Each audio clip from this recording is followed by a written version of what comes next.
अस्सलाम वालेकुम नाजरीन, आप देख रहे हैं स्टेट क्राफ्ट और मैं हूं सैयद मुजम्मिल शाह। पाकिस्तान और भारत के दरमियान जो कशीदगी है वो अब तक बरकरार है और इसके ऊपर न्यूयॉर्क टाइम्स की रिपोर्ट में भी इंकशाफ किया गया कि एक केस हो सकता है कि बिल्ड किया जा रहा हो पाकिस्तान के खिलाफ फौजी कार्रवाई का जवाब तलाश करने के लिए भारत की तरफ से। और इसके रिस्पांस में भारत ने भी तकरीबन 100 गैर मुल्की मिशंस को बुला के सिफारतकारों को ब्रीफिंग भी दी है। पाकिस्तान के रिस्पांस की बात की जाए तो ख्वाजा आसिफ साहब ने भी ये कहा कि अगले आने वाले चंद रोज़ काफ़ी क्रूशल हो सकते हैं। तो ये तशवीशनाक सूरत हाल एक जानिब बरकरार है और पाकिस्तान के अंदर भी APC बुलाए जाने की भी बात की जा रही है और ऑल पार्टीज़ कॉन्फ्रेंस के लिए एक यूनिटरी रिस्पांस देने की बात की जा रही है। ये तमाम जो खबरें गर्दिश कर रही हैं कितनी रियलिस्टिक हैं कि सूरत हाल इससे भी ज़्यादा एस्केलेट कर जाए, नंबर 1। और नंबर 2 ये कि गुज़श्ता रोज़ जो CCI की मीटिंग होती है उसमें जो एक बैनुस्सूबाई ग्रीवेंसेस थे पानी के शेयर को लेके, लगता यह है कि उसको सॉल्व करने के लिए, हल करने के लिए एक बेहतर कदम लिया गया है। उसकी वजह यह है कि इंडस कनाल्स पर जो मंसूबा था फिल वक्त ये बताया गया कि उसको रोका जा रहा है, उसको फ़िलहाल रोक देने का ऐलान सामने आया है। पीपल्स पार्टी ने भी ये बात की कि हम पर जो इल्ज़ाम लगे जरदारी साहब के हवाले से कि वो अग्री कर गए इसके ऊपर, वो भी गलत साबित हुए। तो क्या CCI के कल की जो डेवलपमेंट है इसके बाद ये मामला दम तोड़ जाएगा, एहतजाज ख़त्म हो जाएंगे और क्या हुकूमत ने इस मामले को अब एड्रेस कर लिया है या फिर ये दोबारा रीसरफेस कर सकता है? इन तमाम मौज़ूआत पर गुफ्तगू का आगाज़ करते हैं। साबिक़ वज़ीर आज़म और अवाम पाकिस्तान पार्टी के रहनुमा शाहिद खाकान अब्बासी साहब स्टूडियोज़ में मौजूद हैं। बहुत शुक्रिया शाहिद साहब आपके वक्त का। करंट जो टेंशन्स हैं पाकिस्तान और भारत के दरमियान, किस तरह से देख रहे हैं इसको? ख्वाजा आसिफ साहब ने यह भी कह दिया कि 2 से 3 दिन जो हैं वो बहुत क्रिटिकल हैं। आज एक क्वाडकॉप्टर भी आ गया, पाकिस्तान की सरहद को अबूर करके उसको गिरा दिया गया। फिर जो मीडिया के ऊपर एक वॉरफेयर का माहौल है जिसमें हम ये देखते हैं कि दोनों तरफ कन्फ्रंटेशन तो है ही, लेकिन TV के ऊपर या सोशल मीडिया के ऊपर उसको और एम्पलीफाई किया जा रहा है। कैसे डी-एस्केलेट करें इसको और ज़िम्मेदार किसको ठहराते हैं आप? देखिए, जिम्मेदार तो बाद में बात है। बात सिर्फ इतनी है कि ये सारी इंडिया की जो अंदरूनी सियासत है ये उसका नतीजा है। अच्छा, एक टेररिस्ट अटैक हुआ है जिसको सब ने कंडेम किया है। कोई उनके पास ऐसा शहादती सबूत नहीं है कि इसमें पाकिस्तान का कोई अमल दखल हो। इसके बावजूद उन्होंने इंतहाई कदम उठाए हैं, सफारतकार वापस भेज दिए। ये बड़ा सीरियस होता है सफारतकार वापस भेजना। उन्होंने उससे भी आगे बढ़कर एक बैनुल-अक़वामी माहिदा जो 60 साल से ज़्यादा से कायम था उसको मुअत्तल कर दिया एक तरफा तौर पर। तो वो अपनी मुकामी से अपनी अंदरूनी सियासत खेल रहे हैं। ये जो एक एंटी पाकिस्तान नैरेटिव है दिखता है इंडिया में, तो मोदी साहब को कुछ कमजोरी नजर आ रही है अपनी सियासत में तो इस्तेमाल कर रहे हैं। मगर हमने इसको मैनेज हमें करना पड़ेगा। आप एक तो जो आपके लीगल आपका राइट्स हैं उनको आप एक्सरसाइज करें, डिप्लोमेटिक जो आपकी एफर्ट्स हैं वो भी आपने करनी है और सरहदों पर हम हमेशा तैयार रहते हैं। तो आज भी अल्लाह के करम से तैयार हैं। तो इंडस वाटर ट्रीटी की जिस तरह से आप बात कर रहे हैं ये कि इसको भारत ने कहा हम इन अबेयंस डाल देंगे और वो पिछले 5-6 साल से इस पर एतराज़ करते हुए आ रहे हैं। अब आपको लगता है कि अगर इस तरह का कोई इकदाम होता है तो इंटरनेशनल कम्युनिटी इस पर कोई ओवरसाइट करेगी? वर्ल्ड बैंक की आर्बिट्रेशन में ये सब हुआ। और दूसरा, अमेरिकन रिस्पांस के हवाले से आप क्या प्रेडिक्ट करते हैं? फिलहाल तो ये कहा गया है कि बहुत क्लोजली इसको वॉच कर रहे हैं या खुद ही ये डी-एस्केलेट हो जाएगा, डोनाल्ड ट्रंप ने भी ये कहा। बट आपको लगता है कि वो भी कैंप स्विच कर सकते हैं क्योंकि हिस्टोरिकली बहुत पाकिस्तान करीब रहा है अमेरिका के? ये काफ़ी गलतफहमी रही है माजी में, तो आज भी इस पर मत रिलाई करें कि कोई वहाँ से सपोर्ट आपको मिलेगी ना। उस सपोर्ट की ज़रूरत है। आपने अपने मामला खुद तय करने हैं। तो आपको जो सपोर्ट बेस है वो इसी रीजन में है, जो इस्लामी ममालिक हैं, जो गल्फ कंट्रीज़ हैं, चीन है, ईरान है, अफगानिस्तान है। तो यहाँ से आपको सपोर्ट मिलनी है। तो इनसे आप बहरहाल वो भी हमने करना है, लेकिन हमने इस मामले को खुद मैनेज करना है कि बैनुल-अक़वामी सतह के जो मायदे होते हैं ख़ासतौर पर पानी के, क्योंकि ये बुनियादी हकूक़ की बात है। एक हक जो हो पानी का एक मुल्क का, उसमें दूसरा मुल्क अगर काबिज हो जाए, बल्कि शायद आपको पता होगा कि जब जंग होती है उसके अंदर भी एक एग्रीमेंट होता है अनरिटन। अच्छा, कि हम एक दूसरे के डैम्स पर हमला नहीं करेंगे, आबी वसाइल को खराब नहीं करेंगे, वॉर क्राइम्स नहीं करेंगे। जी, ये वॉर क्राइम में शायद आता है या नहीं आता मुझे नहीं है, लेकिन ये एक अनरिटन एग्रीमेंट होता है ममालिक के दरमियान। अच्छा, कि न्यूक्लियर प्लांट्स पर हमला नहीं करेंगे, उससे नुकसान होता है। तो ये इंडिया ने उस किस्म की बात की है। और इसमें कुछ खतरात हैं कि जब हेल्ड इन अबेयंस करके अगर वो ट्रीटी की वायलेशन कर दें तो कल क्या वो वायलेशन जो है वो ओवरटर्न हो सकती है या नहीं। सही, ये इसमें खर्चा है, वरना इमीडिएट मैं ख्याल आपको कोई इसमें मसला नहीं है इतना बड़ा। तो पाकिस्तान की पॉलिटिकल लीडरशिप का जो रिस्पांस है, पीटीआई ने भी तनकीद की। उमर अयूब साहब ने कहा कि शहबाज शरीफ साहब ने जब ये बयान दिया है कि इसको इंडिपेंडेंटली इन्वेस्टिगेट कर लें, तो इसका मतलब ये है कि सरेंडर कर दिया उन्होंने। बहुत ही वीक रिस्पांस था उनका, इन्वेस्टिगेशन की बात नहीं करनी चाहिए थी, कैटेगोरिकली कहना चाहिए था कि हम एयर स्ट्राइक्स करेंगे ताकि मैसेज कन्वे होता। आपको लगता है मुनासिब है इस मोमेंट में? एयर स्ट्राइक्स की धमकी तो हम नहीं दे सकते ना। जब आप लाइन ऑफ कंट्रोल क्रॉस करेंगे तो वो वॉर की डिक्लेरेशन हो जाती है। तो एयर स्ट्राइक किस पर करेंगे आप? अगर आप पे होती है तो जवाब तो आपने देना पड़ेगा, इसमें तो कोई दो राय नहीं है। लेकिन ये कि थर्ड पार्टी इन्वेस्टिगेशन हो, ये एक बड़ा ट्रिकी सब्जेक्ट है, इसमें पढ़ना नहीं चाहिए। वो थर्ड पार्टी कैसे होगी, कौन करेगा, उसके फैसले का क्या बनेगा, और वो उसकी टर्म्स ऑफ रेफरेंस क्या होंगे, वो तो पूरा मामला खोल दें तो पता नहीं कहाँ चले जाएं। हिंदुस्तान एक बड़ा मुल्क है, उसके ट्रेड रिलेशन हैं दुनिया के साथ, तो उसका वो एक दुनिया पे उसका एक लेवरेज है। तो हमें इस बात का एहसास होना चाहिए कि किस तरह हम इसको मैनेज करेंगे। सही, सबसे पहले अपने मुल्क को कौम को यकजा करें, आवाज़ एक आए मुल्क के अंदर से। अच्छा। पार्लियामान के अंदर एक यूनिटी पैदा करें। अभी वैसे आ रही है एक आवाज़ पाकिस्तान की पॉलिटिकल क़यादत से? एक अगर नहीं आ रही, दो भी नहीं आ रही। अच्छा। मैं इस तरह कहता हूँ कि आवाज़ एक आनी चाहिए, मजबूत आनी चाहिए। वो जो ये सियासत का निफाक हमेशा इन चीज़ों पर असरअंदाज होता है। तो आज जो डिवीजन है, जो आपकी इंतशार है सियासत का, ये नुकसान पहुंचाएगा इस मामले में। तो उसको पहले उसको मैनेज करें, सब इकट्ठे एक पेज पर आए। और पार्लियामान का इजलास होना चाहिए था, और उसमें प्राइम मिनिस्टर आके बड़ी ओपनली ये डिफेंस मिनिस्टर अपनी बात करते कि क्या इशू है, हमारा क्या मौकफ है। मौकफ बजाय प्रेस स्टेटमेंट्स के पार्लियामान से जाना चाहिए, वो आपकी ताकत होती है। अच्छा, और इस पर जो पाकिस्तान तहरीक इंसाफ के एक्स चेयरमैन है खान साहब का ट्विटर खामोश था, उसके जवाब में पीटीआई की तरफ से कहा गया कि नवाज शरीफ साहब ने भी कुछ नहीं बोला, मरियम साहिबा ने भी कोई बात नहीं की। इसकी क्या हर एक को नहीं बोलना होता। ये ट्विटर की जंग मत करें कि मैंने ये करना है। आपकी आवाज़ पार्लियामान से आनी चाहिए। आपकी इमरान खान साहब जेल में है, वहां से क्या ट्विटर करेंगे? नहीं, वो खतूत तो लिखते रहे हैं उसके। मैं ये कह रहा हूँ ना, तो उनको फोन भेज देते कि हाँ जी आप ट्विटर कर दें, या उनसे कह देते कि दरखास्त ही कर देते। ये होता है। अच्छा, बुलाया जाता है, बात की जाती है। उनको खुद भी करना चाहिए था अगर वो कर सकते हैं। लेकिन ये तनकीद एक दूसरे पे ये मत करें।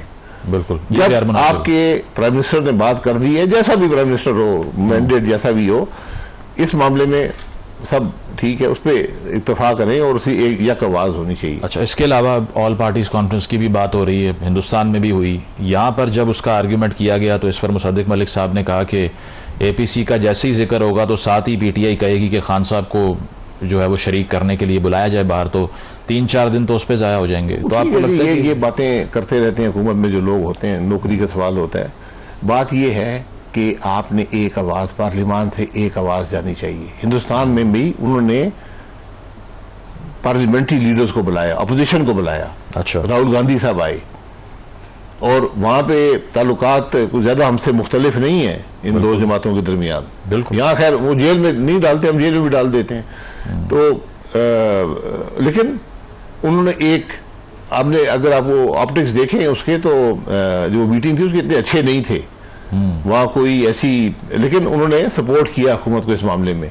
तो वो आवाज़ यहाँ से भी आनी चाहिए। और इसके अलावा मतलब ये खित्ता एक न्यूक्लियर फ्लैश पॉइंट भी है, 300 के करीब यहाँ वॉर हेड्स मौजूद हैं। तो ये इतनी आसानी से जो वॉर के जिसे कहते हैं ना ड्रम्स बजा रहे हैं, उन्हें कैसे समझाएं कि ये मजाक की बात नहीं है, it's a very serious business? नहीं, वॉर इतनी आसान नहीं होती। जो वॉर आपको लगता है पॉसिबिलिटी नहीं है किसी भी कन्वेंशनल तरीका? और तो कुछ भी सकता है ना, जहाँ पे सैनिटी ना हो, एक अक्लमंदी से काम ना हो, एक मखसूस मकासद के लिए हो, तो वॉर, लिमिटेड वॉर के बहुत से सिनारियोज मौजूद हैं पाकिस्तान इंडिया में। अच्छा, तो वो शायद वो एक्सरसाइज कर ले, तो उनकी मर्जी है। लेकिन उसमें भी कोई ऐसी कामयाबी किसी को नहीं मिलेगी कि वो कह सके कि जी हम जीत गए हैं। सही। मतलब ये पॉसिबिलिटी इसकी अब कम हो चुकी है बहुत? देखिए, कम तो नहीं होगी, लेकिन मेरा ख्याल है कि शायद दुनिया का भी कोई दबाव हो ममालिक पर कि भाई आप जरा पीछे हट जाएं इन मामलों से। हमारे मुल्क के अंदर इससे भी बड़ा वाकया हुआ, ये भी पहलगाम वाला मामूली वाकया नहीं है। बिल्कुल। मेरे ख्याल 28 लोग वहां पर कत्ल हुए। हमारे भी ट्रेन पर हमला हुआ, जाफर एक्सप्रेस पे। वहां पे वो डायरेक्ट फौज पर हमला था। उसके अंदर जो लोग सवार थे जिनको वहां पर शहीद किया गया वो फौजी जवान थे। बिल्कुल। तो हमने कम से कम कोई ऐसा कदम नहीं उठाया। हमने बात जरूर की कि, और वहां पर चाहते भी हैं कि हिंदुस्तान की वहां पर अमल दखल है उस मामले में। हमने चंद साल पहले, शायद 8-9 साल हो गए, कुलभूषण यादव जो वहीं से गिरफ्तार हुए थे जी। तो उसके बावजूद हमने एक मियाना रवि अपनाई और मामले को डील किया। अच्छा, इसके अलावा मुल्क की सियासत की अगर बात करें, CCI का इजलास ना बुलाने पे बहुत ग्रीवेंसेस थे, पीपल्स पार्टी को भी थे, तहरीक इंसाफ को भी थे। 2 मई की तारीख दी गई, उससे पहले बुला लिया गया। अब कहा जा रहा है कि जो नहरों का मंसूबा है उसको फिलहाल हम नहीं आगे प्रोसीड कर रहे, नहीं चल रहे उसको लेके। अच्छा जेस्चर है कि एक तो इजलास बुलाया और दूसरा ये ग्रीवेंस भी हल कर दिया। नहीं, जेस्चर की बात नहीं है। अच्छा, आपको किसने इख्तियार दिया था नहरों का मंसूबा बनाने का? अच्छा, CCI के बगैर मुमकिन नहीं है। वाटर रिकॉर्ड पढ़ा किसी ने? 91 का जी। वाटर पॉलिसी पढ़ी है किसी ने? ये तो आप एहसान किसी पे नहीं कर रहे। कि तो हुकूमत अपनी नाकामी और अपनी जो उजरत में हमेशा ये हुकूमत रहती है किसी वजह से, ये उसका एतराफ है। अच्छा, कि आप ये, और इतना ये 6 महीने से लोग, मैं नवंबर में सखर में 2 दिन के लिए गया था, वहां बड़ी सीरियस इंतशार था उस वक्त। वो कहते क्या कर रहे हैं आप लोग, ये पानी कहाँ? एक सवाल करते थे कि हमें ये बता दें कि हमारा जो हक है पानी का, उसमें कमी आएगी या वो नहीं बरकरार रहेगा? सही। अच्छा। ये कोई जवाब देने को तैयार नहीं था। कोई वजीर आके पार्लियामान में या बाहर कह सका कि सिंध के पानी में कोई कमी नहीं आएगी। राना सनाउल्लाह साहब ने कहा एक बूंद भी कम नहीं होगी। फिर बताए कि पानी कैसे आएगा, कनाल पे कनाल क्यों बना रहे हैं? तो ट्रस्ट नहीं था हुकूमत पे? आप नहीं, ट्रस्ट आप देखें, आपको दलील से बात करनी पड़ती है ना। पानी आज भी पाकिस्तान में कम है और हर साल कम होता जा रहा है। बिल्कुल। जो आपके आज के हिस्से हैं सिंध के और सारे सूबों के, वो उनको नहीं मिल रहे। आप मजीद जब कनाल बनाएंगे, पानी कहां से आएगा? ये सिर्फ सवाल सिंध का नहीं है, सवाल पंजाब का भी है। बिल्कुल। कि जो आज का काश्तकार है वो कहां से पानी लेकर आएगा? 15 से 20% पंजाब की भी शॉर्टेज है और 91 अकॉर्ड्स के मुताबिक भी सिंध को शेयर पूरा नहीं मिल रहा। जो भी करना है, देखिए एक तरीका होता है, जब भी आप ऐसा मंसूबा लेकर आए जो कौमी नौयत का हो, जिसको आप ये समझें कि ये मुल्क के लिए बहुत अच्छा मंसूबा है, आप उसमें डिबेट कराते हैं पार्लियामान में, अवाम के सामने रखते हैं कि ये हमारा मंसूबा है, डिबेट होती है। उसके बाद जो प्रोसीजरल है CCI में जाता है, एक्नेक में सबसे आखिर में जाता है। बिल्कुल। तो यहाँ पर एक्नेक से पहले अप्रूव हो गया, सदर साहब ने भी साइन कर दिया। वो कहते हैं मैंने नहीं किया था, मैं तो ऐसे ही। तो पीपल्स पार्टी आपको लगता है पब्लिक प्रेशर में आके थोड़ा? जी बिल्कुल, पब्लिक 6 महीने बोले नहीं है। मैं वो बता रहा हूँ, नवंबर में मैंने खुद बड़ी सीरियस एजिटेशन देखी है सिंध के शहरों में। तो नवंबर के बाद आज अप्रैल के आखिर में आकर सबको याद आया। अवाम का दबाव ये एक बहुत अच्छा है कि अवाम ने अपना दबाव दिखाया और सिर्फ बात नहीं की, बातें वो करते रहे 6 महीने, हमने उनकी बात नहीं सुनी, उन्होंने सड़क बंद कर दी। बिल्कुल। जब आपकी ट्रेड रुक गई, जब आपका सारा सामान आना बंद हो गया, फिर आपको ख्याल आया कि हाँ अब हम CCI बुलाते हैं। ठीक है, एक ब्रेक शामिल करते हैं प्रोग्राम में, ब्रेक के बाद वापस आएंगे। Stay with us.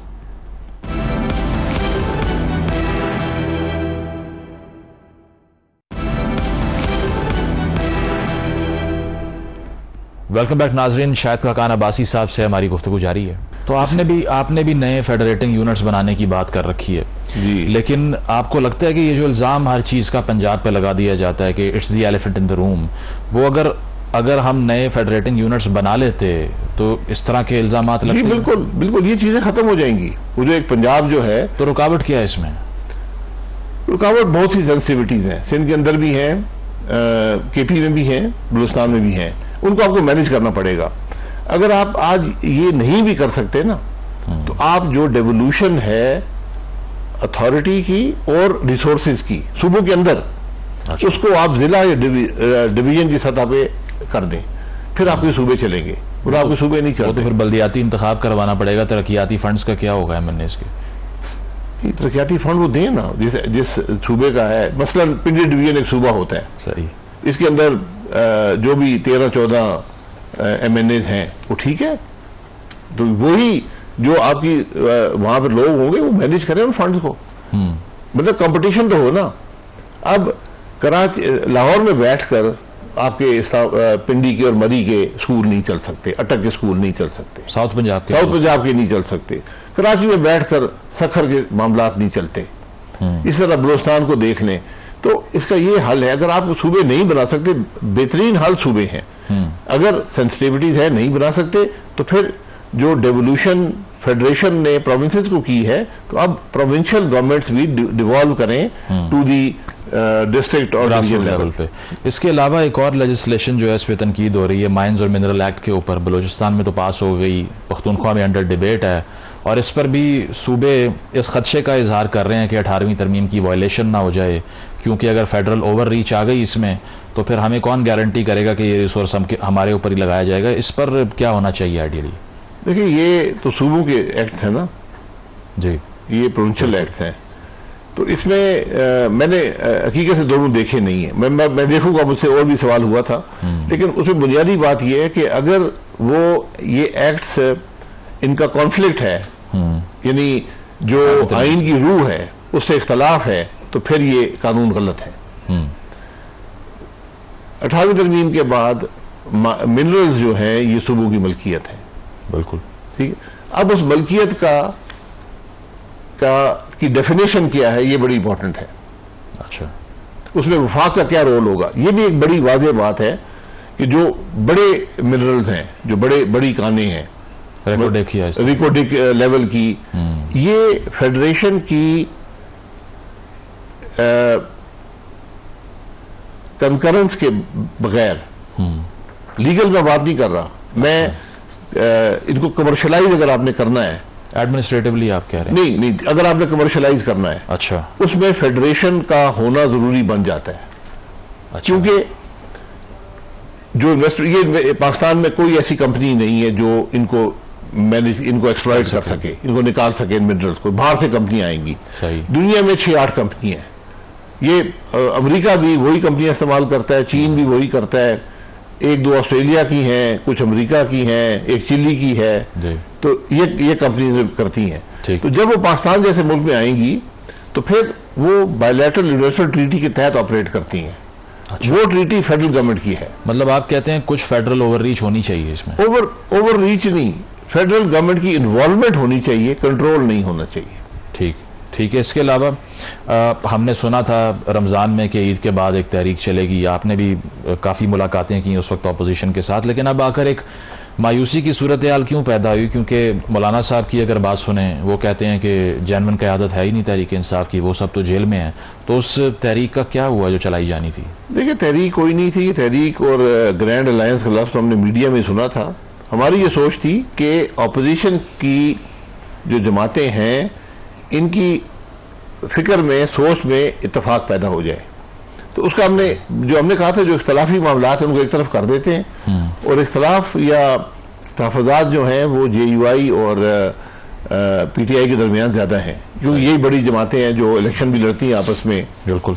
तो हमने कहा वो बातें, आप कमेटी उनकी बन गई, वो बातें कर रहे हैं। तो हमने कहा कि उसके अलावा आइन की बालादस्ती के लिए, कानून की हुक्मरानी के लिए हम सब इकट्ठे हैं। तो इन 2 नुकात पर आप एग्री कर ले। इसमें एग्रीमेंट भी हो गया, इलामिया भी जारी हो गया, एक कॉन्फ्रेंस हुई थी। अच्छा। अब उससे आगे बढ़ना है। उसमें मीडिया ने या कुछ PTI के हज़रात ने भी कहना शुरू कर दिया, हम तहरीक चलाएंगे इमरान खान को। हमने उनसे पहले दिन कह दिया था कि इस अपोजिशन के इत्तेहाद समझें या सोच के इत्तेफाक समझें, इसका मकसद किसी को जेल से निकालना नहीं है। अच्छा। वो एक सानवी बात है। मामला ये है कि मुल्क के मसाइल पर, मुल्क के मामलात पर अपोजिशन की सोच एक हो।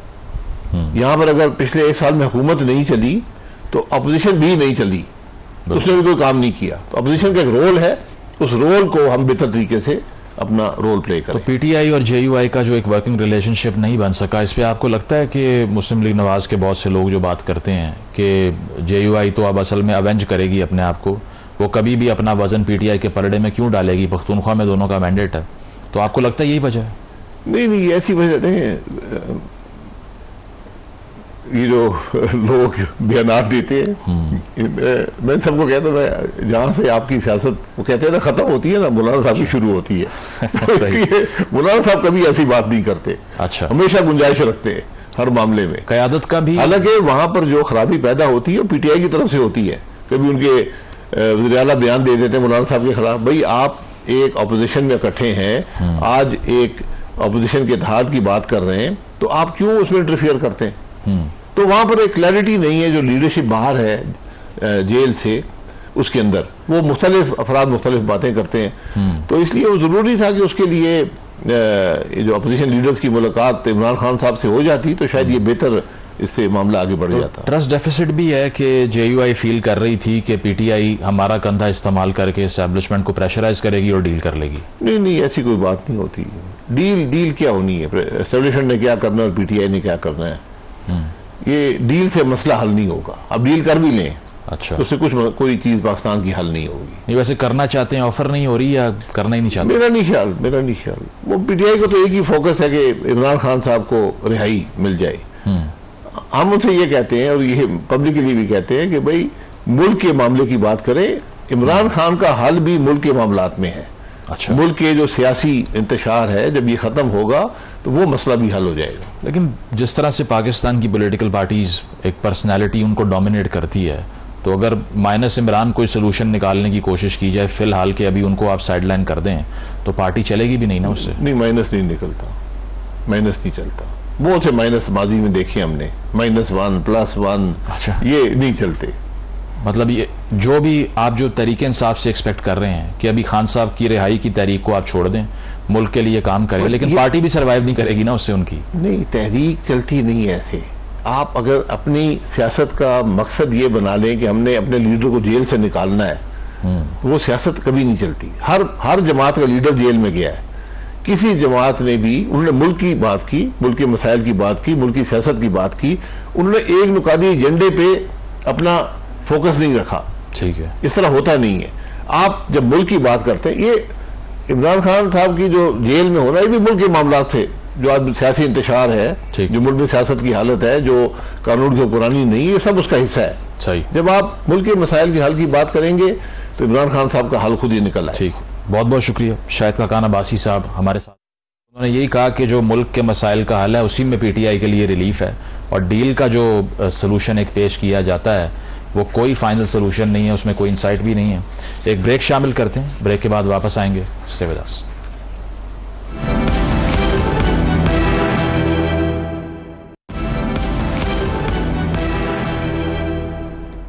वेलकम बैक नाजरीन। पहलगाम वाक़े के बाद से इंडस वाटर ट्रीटी को वायलेट करने की बात इंडिया की तरफ से की गई, पाकिस्तान ने एयर स्पेस बंद की।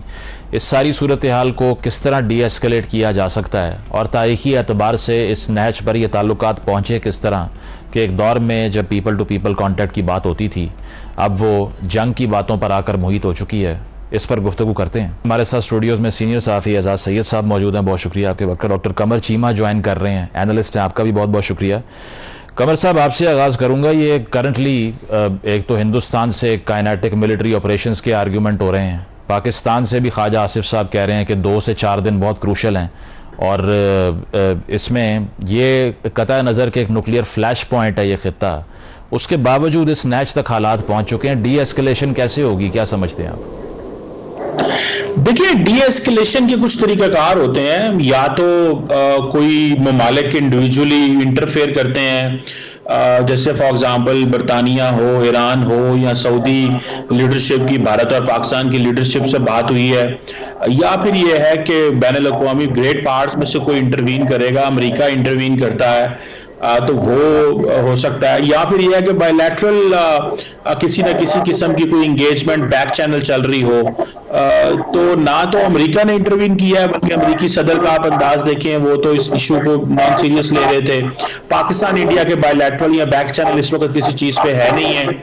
और सऊदी, ईरान और जो बरतानिया की लीडरशिप से दोनों तरफ बात हुई है, मुझे नहीं लगता वो कोई इतनी मौसर है। सो मुझे ये डी एस्केलेट तभी होगा जब मेरा ख्याल है कि भारत की लीडरशिप इटसेल्फ फैसला करती है कि हमें डी एस्केलेट करना है।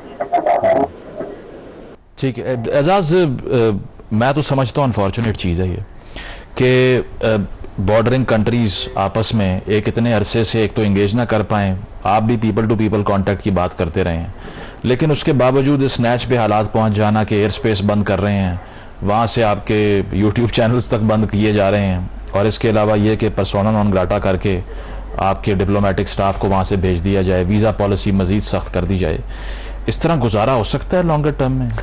बिल्कुल गुजारा नहीं हो सकता।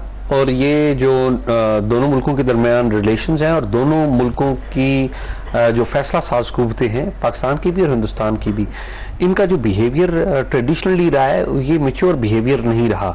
ये बड़ा अनफॉर्चुनेट और बिटर रियलिटी है। हिंदुस्तान में जब भी कोई अटैक होता है उसका इल्ज़ाम पाकिस्तान में लगता है, और पाकिस्तान में जब भी कोई वाक़या होता है उसका इल्ज़ाम हम हिंदुस्तान के ऊपर लगाते हैं। ऐसा नहीं कि दोनों मालिक बड़े अच्छे हैं और एक दूसरे के यहाँ शरारत नहीं करते, कुछ हम भी शरारतें करते हैं और कुछ वो भी शरारतें करते हैं। लेकिन सवाल ये नहीं है, सवाल ये कि हमने 75 साल गुजर गए हैं तो ये शरारतें करना बंद करके अच्छे पड़ोसियों की तरह रहना सीखा नहीं है अनफॉर्चुनेटली।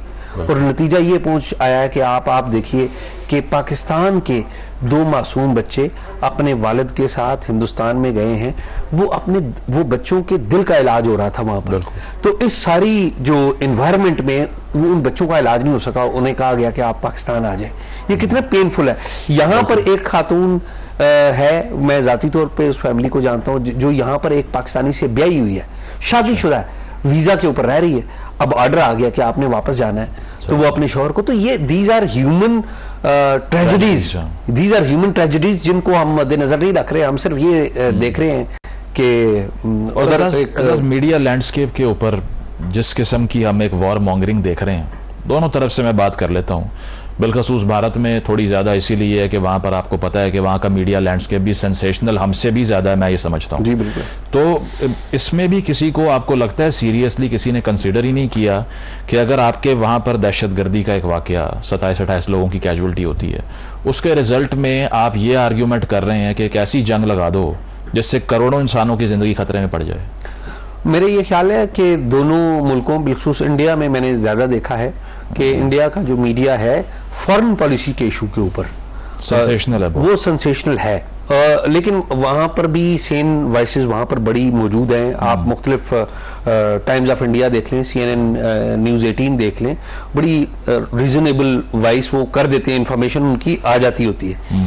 पाकिस्तान में भी जो बड़ी रीजनेबल वॉइसेस हैं, ब्रॉडली पाकिस्तान का मीडिया रिस्पॉन्सिबिलिटी देता है, लेकिन अनफॉर्चुनेटली मैंने देखा है कि हमारे यहाँ भी इस टेंशन के दौरान एक रेस लग गई है हिंदुस्तानी मीडिया के साथ। सही, ठीक है। तो इस टेंशन के दौरान ना वो बहुत ज्यादा मैं महसूस करता हूं कि हमने भी वॉर मॉन्गरिंग बहुत ज्यादा की है।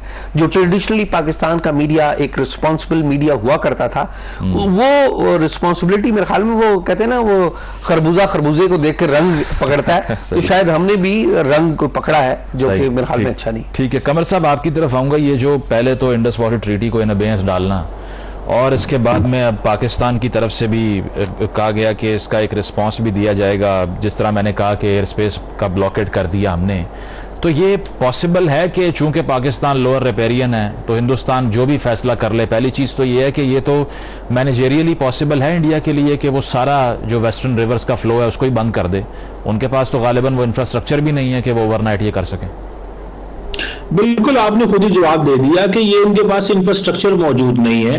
मेरा ख्याल है कि इसका मकसद इंडस वाटर ट्रीटी को बंद करने का, इसको यूनिलैटरली इसमें से विड्रॉ करने का मकसद ये है कि एक तो भारत चाहता है, पिछले कुछ दफा से उन्होंने लेटर वगैरह भी भेजे थे कि वो इंडस वाटर ट्रीटी 2 समथिंग को साइन करना चाहते हैं, रीनिगोशिएट करना चाहते हैं। डेमोग्राफिक चेंजेस आ गई हैं, और मेरा नहीं ख्याल कि ये कोई गलत बात है, नेगोशिएट होनी चाहिए, चीजें चेंज होती रहती हैं। एक ट्रीटी आज से कोई 65 साल पहले साइन हुई, बहुत कुछ बदल गया है, तो इंगेज होने में करना और फिर उसमें नए रास्ते तलाश करना कोई बुरी बात नहीं है, करनी चाहिए।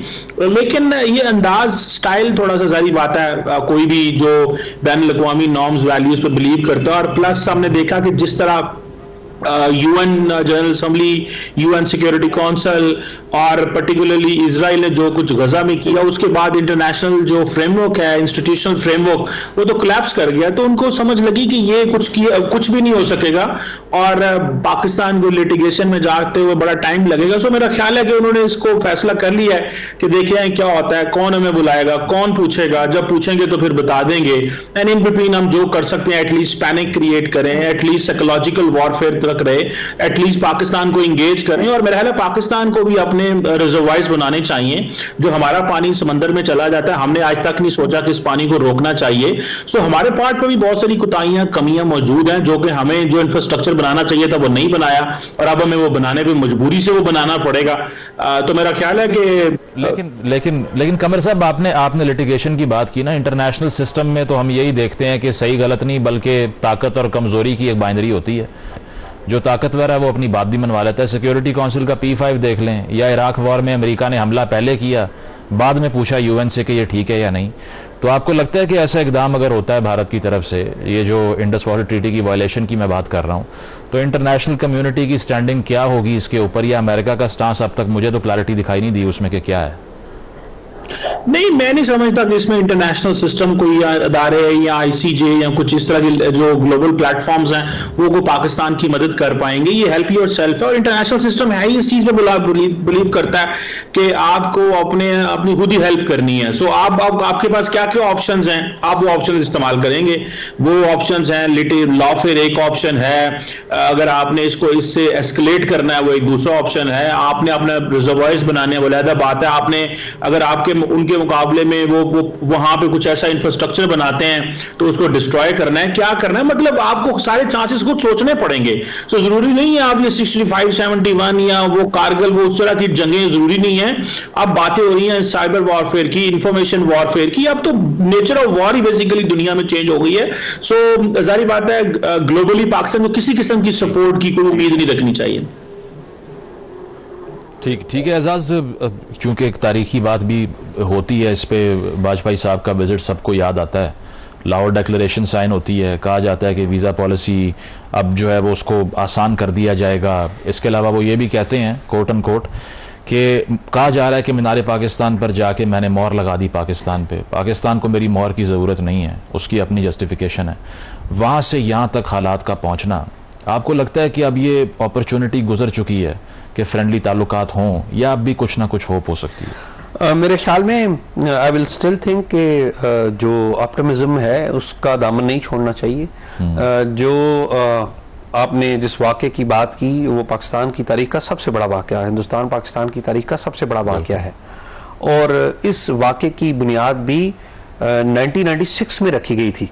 अच्छा। 1996 में अगर आप देखें तो पाकिस्तान के उस वक्त के फॉरेन सेक्रेटरी शमशाद अहमद ने और सलमान हैदर हिंदुस्तान के फॉरेन सेक्रेटरी थे, इन्होंने मिल के तकरीबन 22 के करीब एक पॉइंट्स बनाए थे। और नवाज शरीफ साहब थ्रू आउट पाकिस्तान इंडिया जो पीस है उसके हवाले से बड़ा यकीन रखते थे। उन्होंने जब 1997 में जब 2/3 मेजॉरिटी मिली तो वो आगे लेकर गए। तो बहुत अहम वाकया है, क्विकली एक लाइन में 3-4 वाकयात देखिए। वाजपेयी लाहौर में आए, उसके बाद कारगिल हो गया।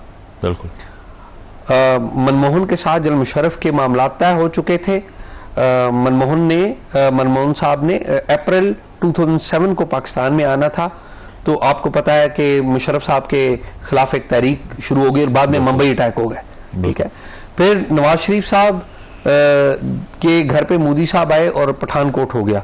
तो ये जिसने भी किए हैं इसका नुकसान तो पाकिस्तान को हुआ है और हिंदुस्तान को भी हुआ है। तो मैं ये समझता हूं कि जब भी लीडरशिप के लेवल पे रियलाइजेशन आएगी कि हमने ये ठीक करना है तो ये ठीक हो सकते हैं, नामुमकिन नहीं है।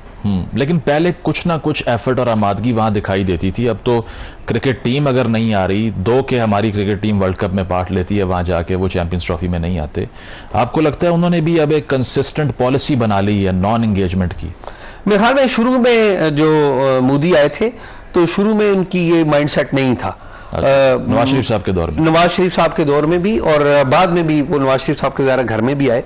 तो बाद में सार्क मीटिंग्स हुई और भी बहुत सारी एंगेजमेंट्स हुई, तो उन्होंने अपना माइंडसेट चेंज किया। तो मेरे ख्याल में बहुत सारी जो इंडिया पाकिस्तान के ऊपर इल्जामात जो आयद करता रहा है, तो पाकिस्तान ने भी बहुत सारी चीज़ों पे सीखा है, लेकिन पॉइंट ये है कि हम दोनों वापस 0 पॉइंट पे चले जाए, सीख के लर्न करके फिर अनलर्न कर देते हैं। तो ये अनलर्निंग जो है ना, ये this has become a challenge और ज़रूरी है। लेकिन इसके बावजूद आप कह रहे हैं कि होप फिर भी होनी चाहिए। बहुत बहुत शुक्रिया एजाज सैयद साहब, कमर चीमा साहब मौजूद। एक शामिल करते हैं, ब्रेक के बाद वापस आएंगे। Stay with us.